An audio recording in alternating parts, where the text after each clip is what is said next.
DK BK combination workout ಆಗುತ್ತೆ sir? ನೋಡಿ, B K Hariprasad ಅವರು ಕೇಂದ್ರದಲ್ಲಿ AICCಯಲ್ಲಿ ಇವತ್ತು ಸಹ ಪ್ರಧಾನ ಕಾರ್ಯದರ್ಶಿಯಾಗಿ ಅನೇಕ ರಾಜ್ಯಗಳನ್ನು ಸೇವೆ ಮಾಡಿದಂಥವರು ಮತ್ತು NSY ಆಮೇಲೆ ಎಲ್ಲ ಇದರಿಂದ ಅಂಗಗಳಿಂದ ಬಂದಂಥವ್ರು. ಅವರಿಗೆ ಸಾಕಷ್ಟು ಅನುಭವ ಇದೆ, ಸಾಮರ್ಥ್ಯ ಇದೆ. KPCC ಆರ್ಗನೈಸೇಷನ್ನಲ್ಲಿ ಇವತ್ತು ಸಹ ಅವ್ರಿಗೆ ಹಿಡಿತನೂ ಕೂಡ ಇದೆ ಮತ್ತು ಗಟ್ಟಿಯಾದ ಧ್ವನಿ ಇದೆ, ಸಿದ್ಧಾಂತ ಇದೆ. ಕೋಮುವಾದಿಗಳ ವಿರುದ್ಧ ಹೋರಾಟ ಮಾಡುವಂಥ ಅವ್ರ ನಿಲುವು ಭಾಳ ಬದ್ಧವಾಗಿದೆ.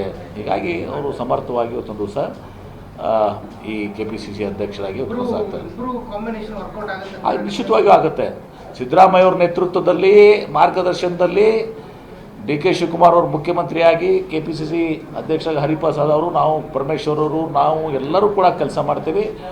ಮುಂದಿನ ಚುನಾವಣೆಯಲ್ಲಿ ನಿಶ್ಚಿತವಾಗಿಯೂ ಕೂಡ ನಾವು 136 ಸೀಟ್ ಏನಿದ್ದೀವಿ, 150 ಸೀಟ್ ಪಡೆದುಕೊಳ್ಳಲಿಕ್ಕೆ ನಾವು ಯಶಸ್ವಿ ಆಗ್ತೀವಿ. ಅದ್ರ ಜೊತೆಗೆ 29ರ ಚುನಾವಣೆ ಏನಿದೆ ಅದಕ್ಕಿಂತ ಮುಂಚೆ ಚುನಾವಣೆ ಬರ್ಬೋದು, ರಾಹುಲ್ ಗಾಂಧಿ ಅವರು ಹೇಳಿದಂಗೆ. ಯಾಕಂದರೆ ಆರ್ಥಿಕ ಪರಿಸ್ಥಿತಿ ಇಷ್ಟು ಬಿಗಡಾಯಿಸಿದೆ, ಇವತ್ತು ಸಹ ಹಾಹಾಕಾರ ಉಂಟಾಗ್ತದೆ. ಇವತ್ತು ಸಹ ಈ ದೇಶದಲ್ಲಿ ಆಗಬಾರ್ದಂತೂ ನಮ್ಮ ಆಶಯ ಇದೆ.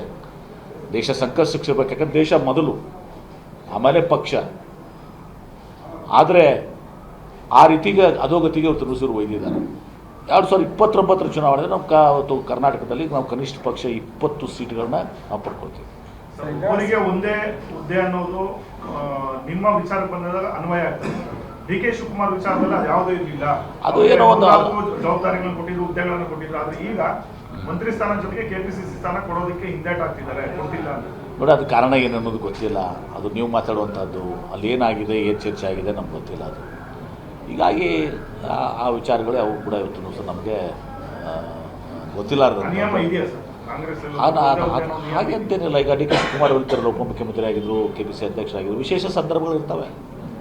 ಸೋತವ್ರಿಗೆ ನಾವು ಇದು ಮಾಡಲ್ಲ. ಜಗದೀಶ್ ಶೆಟ್ಟರ್ ಅವರಿಗೆ ಮತ್ತೆ MLA ಸೋತ್ಮೇಲೆ MLC ಮಾಡಿರಲಿಲ್ವಾ?